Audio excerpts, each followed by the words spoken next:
What's up, y'all? Logan here. As an avid collector and strategic investor myself, I am so stoked to announce the launch of Liquid Marketplace, a platform where collectors can buy and sell fractions of rare collectibles via tokens on the blockchain. As a co-founder of Liquid Marketplace, I believe we're set to level the playing field by allowing anyone to own a piece of the world's rarest collectibles and build their portfolio. After this wild new twist in the Logan Paul Pokemon drama, it really makes you wonder how deep this rabbit hole goes. What started as a flashy collector's flex turned into a full-blown storm that's got the internet buzzing louder than ever. If you haven't been keeping up, this thing went from hype to chaos real quick, and it's got people seriously heated. So here's the deal. Logan Paul owns one of the rarest Pokemon cards on Earth, the legendary Pikachu Illustrator graded PSA 10. It's basically the crown jewel of the entire Pokemon world, with only one known copy in that perfect grade.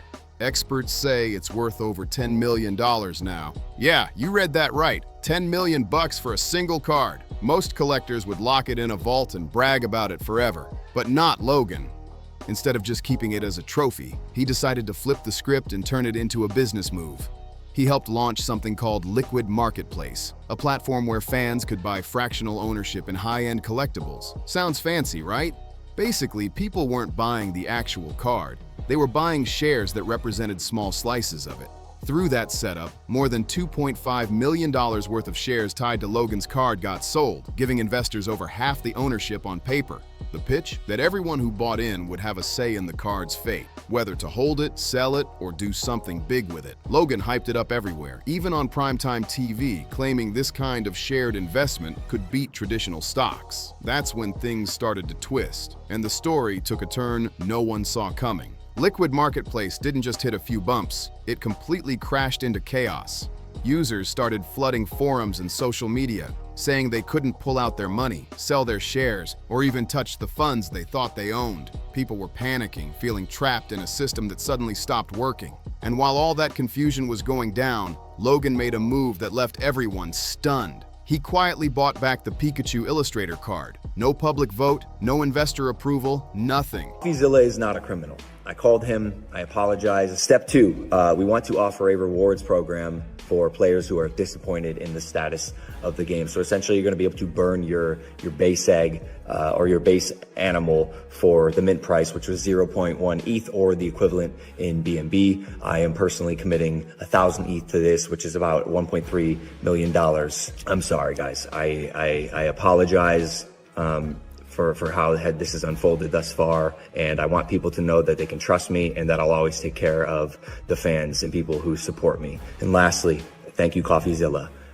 You have catalyzed this, and I am very grateful for your work and your investigation. He just took it back while investors were locked out of their own accounts. That single move left them holding shares tied to a card they no longer had any control over. And the outrage was instant. Not long after, Logan reportedly flipped that same card for over $10 million, sparking an even bigger backlash. Collectors, investors, and fans all started demanding answers. How could this even happen? Many in the Pokemon community now say Logan's short stint in the hobby didn't just leave drama behind. It left deep scars and major trust issues that still haven't healed. But that's not all. Here's where things get even murkier. Let's talk about the so-called PSA 10 Pikachu Illustrator card Logan claims to own. Multiple veteran collectors and grading experts have come forward, saying the card's condition doesn't actually match what a flawless PSA 10 should look like. For years, Logan's hyped this card as a museum-quality masterpiece, the one and only perfect PSA 10 in existence. For context, a PSA 10 means the card is supposed to be spotless. Sharp corners, clean edges, smooth surface, full gloss, absolutely zero visible flaws. But if what experts are saying is true, that claim might not hold up under close inspection. The gap between a PSA 9 and a PSA 10 might sound small, but in the Pokemon world, that tiny difference can mean millions of dollars. So yeah, accuracy isn't just important, it's everything. That's exactly why things exploded when close-up shots of the back of Logan's card started making the rounds online. People zoomed in and spotted visible marks, scratches, and even edge wear, stuff that should never exist on a so-called flawless card. Critics were quick to ask how something graded as perfect could show signs of damage. Some of Logan's defenders tried to explain it away, saying the marks were probably on the protective case, not the card itself. especially since Logan likes to wear it on a chain while moving around. But that excuse didn't sit right with everyone. A lot of collectors pointed out there was whitening along the edges, the kind that usually comes from actual card wear, not from a scratched case. I think the deal needs to be sweet. That's all I'm saying. Okay, since I know that you want cash now, what if you can walk out of here with a check for $1.5 million? Okay. Me walking out of here with essentially would be an advance. Yes. Is appetizing. This particular piece means a lot to me. The 1.5 is nice, but we know his card's going to sell for 1.5. Of course it's going to go for more, yes. So it may need to be a little higher. What would make you happy walking out of here lay with? Today, right now. Right now. You will write the check right now. Yes. Got an expensive wedding. $3 million? $3 million, I'll tell you what. What I can do and I can justify, write your check right now for $2.5 million. In fact, This guy's crazy. 2.5 mil. You have a deal? You are a crazy person. I've been told that before. I have to say, my heart tells me to do this deal with you, and so I will do the deal with you. Great. Great. Now give me that. That only added more fuel to the growing skepticism. Then it got even more suspicious. Logan turned off comments across his social media, cutting off public discussion completely. And that silence just made people talk even more. Things really blew up when a well-known Pokemon community figure, Rattle Pokemon, dropped photos that he claimed came from a previous owner of the same Pikachu illustrator card. Those old pics showed the card had once been graded lower, which left everyone asking the same question. How did it suddenly become a PSA 10? While all this was still tied to the whole investor hype with Liquid Marketplace, more photos of the Pikachu illustrator card started popping up online. And wow, they looked rough. One picture showed the card sitting on a messy table right next to a greasy pizza box, a vacuum cleaner, and a half-finished protein shake with someone wearing a gaming headset chilling nearby. People couldn't believe what they were seeing. At first, the internet cracked jokes, saying the card was training to bulk up into a PSA 10.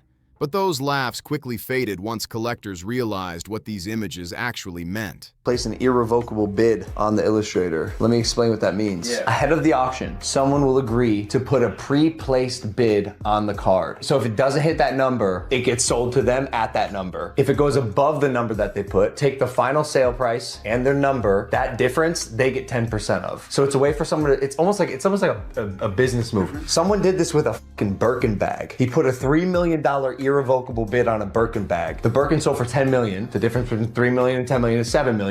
He got 10% of 7 million. So he made 700K in a night by doing nothing, other than giving the confidence that it was gonna go above 3 million. Someone apparently wants to put a $5 million irrevocable bid on the illustrator, which I just don't. I think it's too low, so I said no. It's cool though, it's cool because like people obviously have confidence in the car.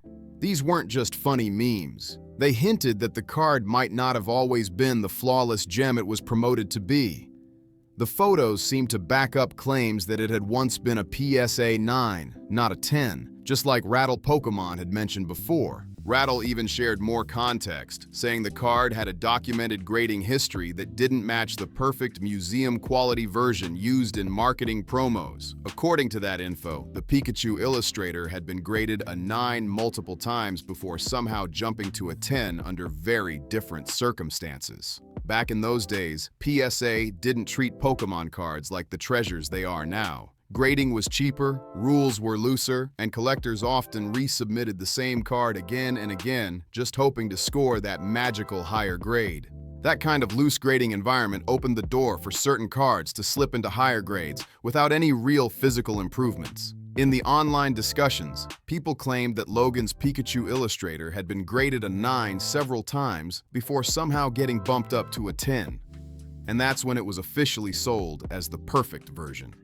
Another collector even shared zoomed-in photos of what a verified PSA 10 illustrator is supposed to look like. Sharp corners, smooth gloss, zero whitening, and no visible scratches anywhere. Absolute perfection. When fans compared that verified example to Logan's card, the differences jumped out instantly. Even veteran experts said the same thing. A true PSA 10 doesn't allow any wear at all. It's got to look untouched, flawless, like it's been frozen in time. Most collectors would keep a card like that locked away in a vault, only taking it out under special conditions. That's standard practice for protecting something worth millions. But Logan, he went the complete opposite route. He wore the card on a massive gold chain at public events, even while performing at WWE shows. Imagine walking around with a multi-million-dollar collectible bouncing against your chest, even sealed in a protective case. That kind of constant movement causes vibration, micro-stress, and surface wear over time. Things got even wilder when Logan himself admitted in one of his vlogs that the card was damaged while on display. He posted a heated reaction video after finding out someone mishandled it during Fanatics Fest, and you could see the frustration on his face. That confession alone shocked collectors everywhere. How could a one-of-one PSA 10 worth over $5 million end up scratched and worn in public view? Before diving deeper into the investor chaos, it's worth remembering, this wasn't Logan's first Pokémon disaster. Back in December 2021, he proudly announced he'd bought what he thought was a sealed first edition Pokémon base set booster box case for a jaw-dropping $3.5 million. It was hyped up as one of the biggest collector purchases ever, until the truth hit like a thunderbolt. When the box was finally opened, it didn't contain Pokémon cards at all. It was stuffed with G.I. Joe packs. Some fans laughed, saying it was karma or just a funny twist, but the hardcore collecting community wasn't laughing one bit. A lot of veteran collectors suspected from day one that the whole thing looked fishy. If you know how much you're going to bid on it, if you want to create a new record sale for something, you're going to make some of your money back because you can just gamble on it. It is the most crooked, nonsensical shit, and it needs to be regulated. It's terrible. How about a nice little $105,000 discount on your purchase if you gamble on something that you're bidding on that you can control whether it goes over or under 700K. That in itself is bad. If enough people are on here, that number can increase. If you have something that sells for 700K and you're getting 100K off and you're getting a percentage from the sale itself, that's a fake comp. This is just bad. And then we have the same thing for the illustrator in terms of manipulation. And that's not to mention the fact that there can be insider trading, insider information in terms of like, oh, I'm gonna bid over 700K. So anyone can bid on that. Now, whether or not you'd want to do that and skew your odds, but maybe even exaggerated or staged just to grab attention. And once people started digging into the details, the red flags started waving everywhere. Turns out, the infamous box first appeared on eBay Canada around March 2021, listed by a seller with almost no feedback and a freshly changed username. That alone screamed sketchy. The listing was filled with grammar mistakes, no clear proof of where the box came from, and absolutely zero verified sales history. Experienced collectors immediately called it out as suspicious because big-ticket Pokémon items like that are never sold on random eBay listings. Usually, rare boxes of that level are handled by trusted brokers or major auction houses, not some mystery seller online. To make things even worse, the seller gave multiple conflicting stories about how they got the box, and that inconsistency only made the whole deal look even more shady. At first, the seller's story kept changing. One day, it was supposedly from an elderly woman. Another time, it was a childhood gift, and later, it had magically been found in an attic. None of these tales lined up, and none came with any kind of proof. Still, somehow, the bids kept climbing higher and higher until Logan proudly announced he'd snagged the box for $3.5 million. The entire Pokémon world couldn't believe it. Collectors, professional graders, and longtime experts all said the same thing. The box just didn't look right. Many pointed out signs that it was either fake or tampered with, and when the big reveal finally happened, everyone's suspicions were confirmed. Instead of rare Pokémon packs, the case was full of G.I. Joe cards. look at the shady terms of the platform. And then we may allow users to purchase all of the tokens associated with a certain collectible without the other token holders associated with that collectible executing a sale. Is this what happened? So the scammers on the platform. So did Logan get permission from the scammers? He's not a scammer, but the scammers on the platform gave him permission to buy out the item. Does that make him a scammer too? And then down below at the bottom, it says you understand and agree that where enabled on the platform in our sole discretion, buyouts may allow your tokens to be purchased from you by another user at the price determined by the buyout premium, and that such buyouts may occur without you executing a sale. So they went from, we're going to auction it off, and then I guess they would have to pretend that there was more people, you know, invested into the item itself than there actually was. But then I guess we got filings coming up here. Let's just do the emergency buyout. Fractional ownership and stuff is dumb. Calling it liquid marketplace is dumb because it was the most illiquid thing you could possibly put your money into, because you could never get your money out. Logan did get a refund, but by that point, the damage to his credibility in the community was already done. Skeptics were quick to remind people this wasn't Logan's first dramatic Pokémon moment. He'd previously staged reactions to fake cards, even smashing displays on camera while pretending to be shocked. So when this new fiasco hit, collectors didn't buy the idea that it was all an innocent mistake. Because of that history, a lot of people believe Logan knows exactly how to spin outrage into attention. Critics argue that the supposed $3.5 million figure might not have been fully paid at all. Instead, it may have been a clever headline stunt meant to grab clicks, stir chaos, and keep his name trending in every corner of the internet. The running theory is that hyping up that insane $3.5 million price tag made it way easier to promote the box later through fractional ownership platforms. Just like he did with the Pikachu Illustrator card, it followed the same playbook. Build the hype first, explain the details later, and just when people thought things couldn't get any messier, Logan found another headline-grabbing move. Around that same time, he pulled a PSA 10 First Edition Charizard, one of the most iconic cards in the entire Pokémon world, and announced he'd be auctioning it publicly. He even tweeted about it non-stop, hyping it up while also pointing fans toward a betting platform called Polymarket. That's where things took a strange turn. Users were encouraged to place bets on whether the card would sell for over certain price points, like $500,000 or even $700,000. Suddenly, the line between collecting, gambling, and entertainment started to blur in a big way. Critics jumped in fast, raising red flags everywhere. They worried that Logan could have easily placed a bet himself, predicting the card would break a specific price, then influenced the auction by bidding on his own item. It sounded wild, but the logic was simple and a little unsettling. The theory went like this. Logan could bet that the Charizard would sell for more than $700,000, then personally bid just above that number to trigger the payout, step back, and let another buyer close the deal. Even if that's never been proven, many collectors still argue that this kind of setup creates a massive ethical problem, where the same person benefits from the promotion, the betting, and the final auction results. And here's where things get even more tangled. Critics point out that Logan reportedly earns a percentage from the auction sales themselves, meaning the higher the card's price climbs, the more he pockets. To veteran collectors, it all looks like a closed loop, a cycle where attention, hype, betting, and auctions all feed each other non-stop. Every move creates buzz. That buzz fuels bids, and those bids turn straight into profit. Some fans also pushed back hard on this idea of Logan provenance being used as a selling point.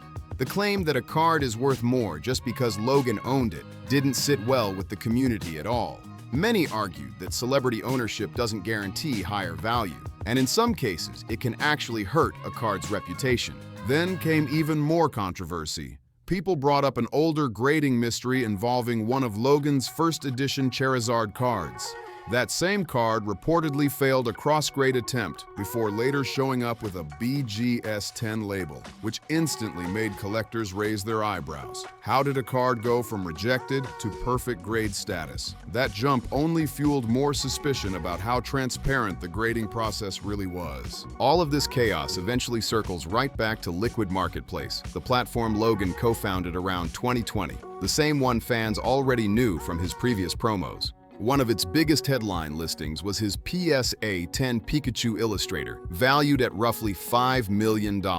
Through the platform, fans and investors bought about $2.5 million in shares, giving them what looked like majority ownership on paper, and supposedly a collective voice in deciding that card's future. What really made people stop in their tracks was a tweet from Logan himself, where he casually claimed he bought back the Pikachu Illustrator card from Liquid Marketplace for around $250,000. That number shocked everyone because it was only a tiny fraction of the multi-million-dollar value investors thought they owned through shares. Critics said that move let Logan regain full control of the card, while regular investors were still locked out of their accounts and unable to touch their money.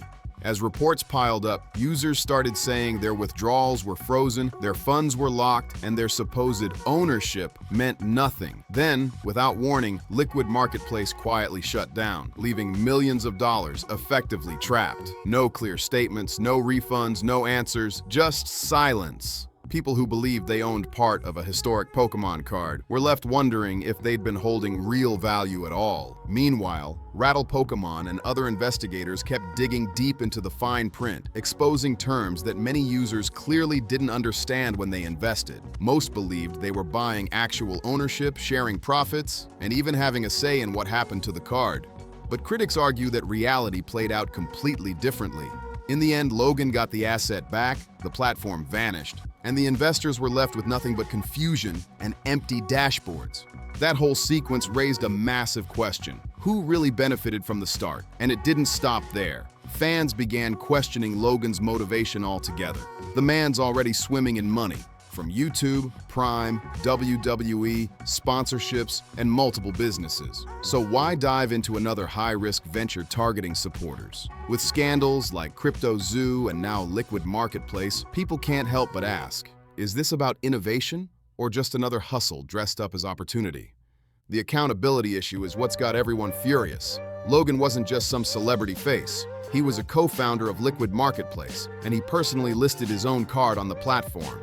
Fans spent real money thinking they were buying actual ownership, and when the whole company suddenly went under, the card somehow ended up right back in Logan's hands. To everyday investors watching this unfold, it looked like a setup where the public took the losses while the power and profit stayed private. That confusion eventually turned into something much bigger. People started demanding oversight and regulation, and by June 2024, the spotlight hit the Ontario Securities Commission, OSC, the government agency in charge of protecting investors and regulating financial markets in Ontario, Canada. After reviewing the situation, the OSC announced a formal investigation into Liquid Marketplace, saying they had enough evidence to move forward with enforcement action. In a filing dated June 19, the OSC dropped some major allegations. The report claimed that senior leadership at Liquid Marketplace had misused around $3 million in investor funds for personal gain. The document specifically named executives Ryan Bahadur, Nick Dale, and Dennis Domer. While Logan Paul himself wasn't named, the commission alleged that money meant for investors had been diverted through shell companies, interest-free personal loans, and hidden payments. They even said company funds were spent on luxury clothes, jewelry, watches, and wellness services. That revelation left people speechless. But the investigation didn't stop there. Regulators also zoomed in on the $2.7 million in digital tokens tied to Logan's Pikachu Illustrator card. According to the OSC, those tokens were unregistered securities, and investors were falsely told they represented legitimate ownership complete with authentication, appraisal, and insurance. The commission said those promises were misleading, exposed investors to serious undisclosed risks, and ultimately financially benefited Liquid Marketplace and its insiders. The Ontario Securities Commission didn't hold back. They recommended penalties of up to $1 million per violation, plus the return of any profits made through the alleged misconduct. The goal, they said, was to hopefully recover enough funds to compensate investors who got caught in the fallout. But for many watching, one thing stood out above all. Logan Paul wasn't named in the enforcement action, even though he's repeatedly called himself a co-founder of Liquid Marketplace in multiple videos that are still circulating online. That detail alone had fans furious. Logan later posted that he plans to make investors whole, promising to fix the situation, but not everyone's buying it. Skepticism is sky high, mostly because people remember how similar promises during the Crypto Zoo fiasco seemed to fade away without real results. Every time a new controversy hits, Logan makes pledges, headlines cool off, and then the financial damage stays unresolved. Fans are starting to see it as a pattern that just keeps repeating. Hype, chaos, apologies, silence. Another major complaint spreading across the Pokémon world is about inflated pricing. Collectors argue that the wild values attached to Logan's cards aren't driven by genuine collector demand, but by hype and non-stop marketing. From viral stunts to auction theatrics to even betting tie-ins, critics say Logan's turned these iconic cards into financial instruments, not treasures of nostalgia. In one viral clip, someone placed a $3 million bid, and Logan instantly fired back, saying the card was worth way more. That single moment summed it up for a lot of people. A constant chase for headlines, not history. As of January 26, 2026, the public bid reportedly sits around $5.1 million, but collectors are still asking the same uncomfortable question. Are these bids even real? The lack of transparency around proxy bidding and possible price manipulation has driven a lot of longtime fans away from the hobby entirely. For them, collecting used to be about preserving history, sharing passion, and respecting the art, not about market engineering and profit games. Now, between fractional ownership schemes, betting markets, and constant auction drama, critics say the damage to trust is already done, and the Pokemon collecting world is still trying to recover from the mess. The entire saga has turned into a cautionary tale about what happens when hype, fame, and finance collide in a hobby that used to be all about joy and nostalgia. So that wraps up this breakdown of Logan Paul's Pokemon controversies and the lasting shockwaves they've sent through the community. If this deep dive helped you understand the full picture, don't forget to like, share, and subscribe, because this story is still unfolding and the next chapter could be just around the corner.